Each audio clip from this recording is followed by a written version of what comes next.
ଜଙ୍ଗଲରେ ଗୋଲୁ ହାତୀ ଖେଳୁ ଖେଳୁ ତାକୁ ବହୁତ ଜୋରରେ ଭୋକ ହେଲା।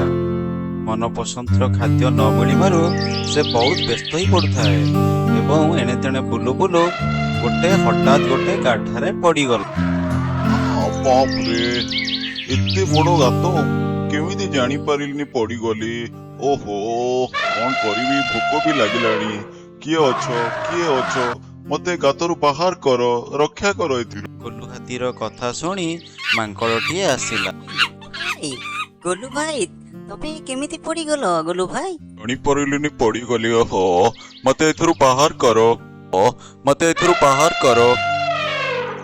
ଓହୋ, ମୁଁ ଗୋଟେ ଛୋଟ ଜୀବ, ମୁଁ ତୁମକୁ କେମିତି ସାହାଯ୍ୟ କରିପାରିବି?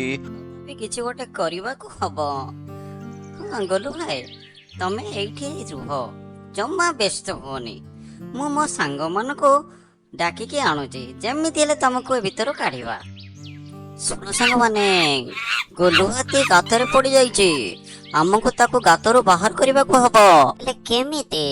ସେ ତ ଏତେ ବଡ ଜୀବ, ଆମେ ତାକୁ ଉପରକୁ କେମିତି ବାହାର କରିବା? ଆମେ ସମସ୍ତେ ମିଶି ଧୀରେ ଧୀରେ ଗାତରେ ମାଟି ପକେଇବା ଏବଂ ଗାତଟି ଫୁଲ ହେଇଯିବ ଆଉ ଗୋଲୁ ଭାଇ ଧୀରେ ଧୀରେ ଉପରକୁ ଉଠି ଆସିବ।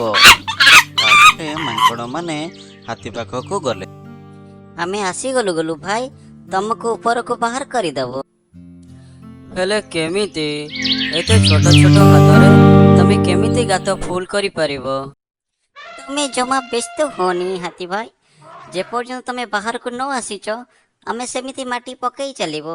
ଚାଲ ସାଙ୍ଗମାନେ, ମାଟି ପକେଇ ଚାଲ। ସବୁ ମାଙ୍କଡ ମାନେ ମିଶିକି ଗାତରେ ମାଟି ଭରିବାକୁ ଲାଗିଲେ, କିନ୍ତୁ ଏ କାମରେ ବହୁତ ବିଳମ୍ବ ହେଇଗଲା। ତଥାପି ସେମାନେ ନିଜର ଧୈର୍ଯ୍ୟ ହରେଇଲେ ନାହିଁ। ଆସ୍ତେ ଆସ୍ତେ ଗାତଟି ଫୁଲ ହେବାକୁ ଲାଗିଲା ଏବଂ ଗୋଲୁ ଭାଇ ଧୀରେ ଧୀରେ ଉପରକୁ ଉଠିବାକୁ ଲାଗିଲା। ତମ ସମସ୍ତଙ୍କୁ ବହୁତ ବହୁତ ଧନ୍ୟବାଦ ମାଙ୍କଡ ଭାଇ। ତମମାନେ ସମସ୍ତେ ମିଶି ମୋ ଜୀବନ ବଞ୍ଚାଇ ଦେଲ। ତମେ ମାନେ ମୋର ପ୍ରକୃତ ବନ୍ଧୁ। କିଛି ଅସୁବିଧା କି ଭାଇ? ତୁମେ ବି ଆମର ବନ୍ଧୁ ଆଜିଠୁ। ଗୋଟେ କାମ କର, ମୋ ପିଠିରେ ବସେଇକି ଆମମାନଙ୍କୁ ଗୋଟେ ଚକ୍କର ତ ଲଗେଇ ଦିଅ, ଆମେ ବି ଖୁସି ହେଇଯିବୁ। ହଁ, କ୍यों नहीं, चलो, पूरा जंगल बुलेई देवी।